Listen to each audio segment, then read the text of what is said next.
Welcome back to Riding Bikes in San Diego. We are on Severn Drive, which is a road that comes up from the Amaya trolley station.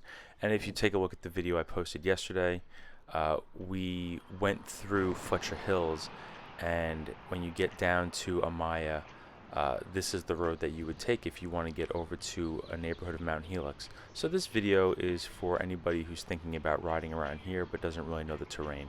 It's also a video about the infrastructure as usual, because you might have noticed that the bike lane just ended, which is so weird because we're still on a really steep incline. This is kind of a monster climb, and for any of the bike nerds out there, I'm riding a Navarro Veritas, I think it's called.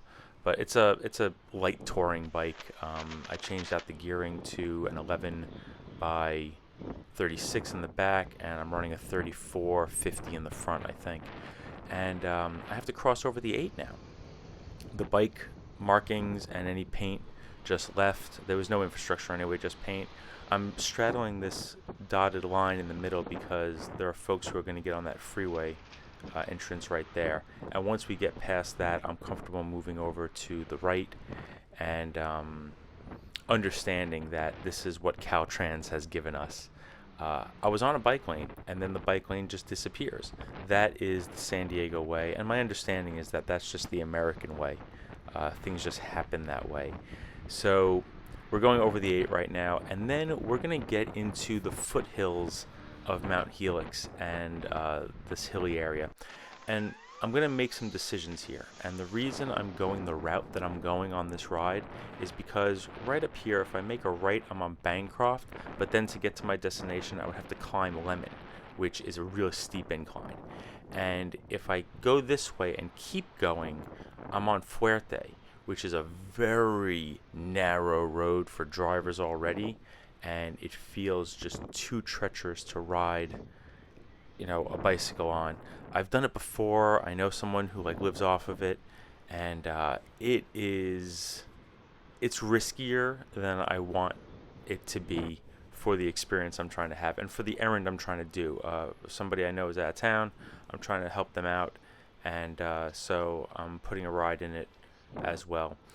So instead of taking Fuerte, and by the way, this isn't just residential. There's a really popular restaurant and little business shopping center off to the left there. But I'm going to make this right, and we're going to start going through some mountain hills. So we're on Grossmont Boulevard now, and we are going to cut right after this driver goes by. Even on the quiet neighborhood roads, we have to share. So we're going to take this little veer to the left onto El Granito Avenue.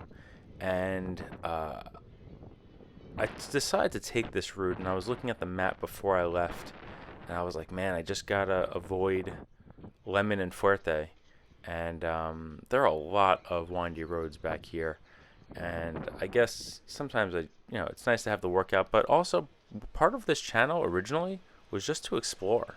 I wasn't necessarily trying to show dangerous things, or maybe I was, and then I was thinking, while we're here I can also show you places people don't typically ride. So we're winding around on this El Granito, and it's a lot of climbing, and it just makes me think about the people who live here. And it's a beautiful place to live, I'm sure. Maybe, I'm guessing, I'm speculating, but there's a lot of nature. I feel like this is a dangerous place to have chickens or an outdoor cat, because there are coyotes around here and a lot of hawks and things like that. But now we are on Mesa Vista Avenue, and it just makes me think about how the people who live here really are car bound. To live in a landscape like this simply means that you're gonna have to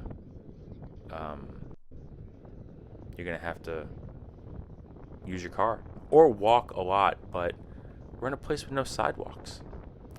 So we're on this Mesa Tierra Road now, and I'm trying to kind of remember what we did. Oh, that's what I did. Okay, I'm looking at a map as I go.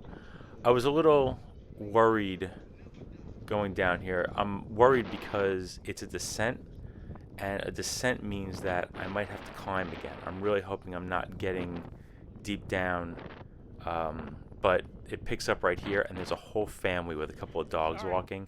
Luckily, they see me coming and they move over, and I move over. Really needed that momentum from the downhill to come up, and we're still on. I think that we veered onto Mesa Terrace, and we're on that now. And I'm a little confused because I've never been here before. And like I said in a video yesterday, I don't ride with a map active on my handlebars or anything like that. I'm relying on what I was thinking about. And I was actually going over this with a friend of mine who lives nearby. And I was like, oh, you think I can avoid a lot of like steep climbs? And they're like, oh yeah, it's not bad at all. But it's a person who doesn't bike. They drive and walk, and I think even a steep hill when you're walking, maybe, I don't know, maybe it doesn't feel as steep.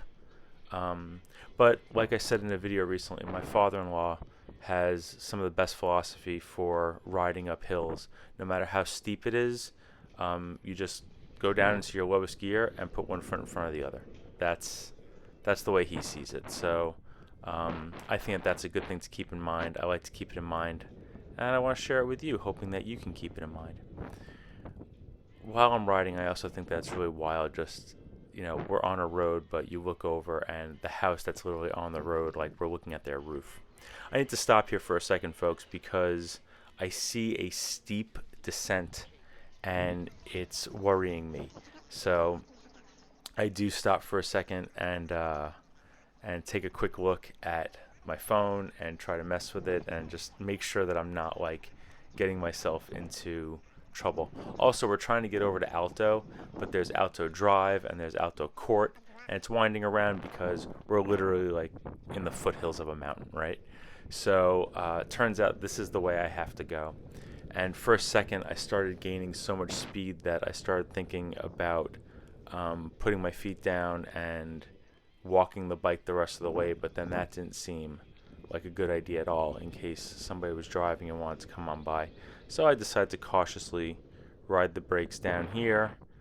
You get into these small neighborhood roads too, and there's very little signage. There's very little in the way of traffic calming anyway, which I'm not knocking. I mean, like, who's driving through here except the residents and maybe people biking for some reason around, right? So we are on Alto Drive now, and I didn't want it to be, but there is a little climb here. I think I'm taking them pretty well. Like, the audio I know is turned down, but it's not like I'm huffing and puffing on this. It is kind of cool. It's scenic, and my hope is that anybody who's driving also realizes that like we're in a scenic area, and maybe they take their time. But we've had very little interaction with drivers so far, and that feels nice. Although I would not want to be riding on these hills in the evening or when it gets dark at all. There's no lighting around here, things like that. So that's worth keeping in mind. We actually had some family friends who were living in the neighborhood of Kensington, and they got a place actually off of Fuerte over at the base of Mount Helix back there. And, it's a nice spot, but they were like, hey, what do you think? And the first thought in my head was, you can't bike anymore. Like, you're going to have to throw a bike in a car. You can, but it's really dangerous, and the odds of getting any kind of real infrastructure to make it safer seem really slim in a landscape like this, which kind of bums me out. But if you are riding around the lower area of Mount Helix and want to take this route, now you know what it looks like. Again, I just wanted to avoid climbing Lemon and being on Fuerte for a while. And we make it over here to Lemon, and my destination is nearby. So from here, I am just going to drive less and ride a bike. Thanks for coming with me.